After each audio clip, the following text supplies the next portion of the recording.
On a quiet farm, there lived a small orange cat named Milo. But Milo wasn't an ordinary cat.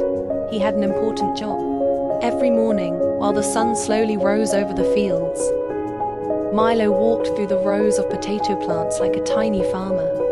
His mission was simple: protect the potatoes from hungry mice.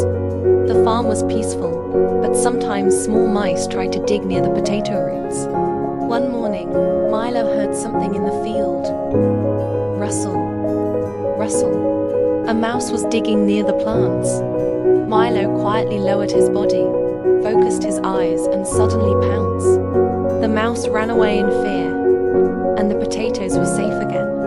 All day long, Milo patrolled the farm, watching over the plants and making sure no pests damaged the crops. The farmer smiled every time he saw Milo working in the fields.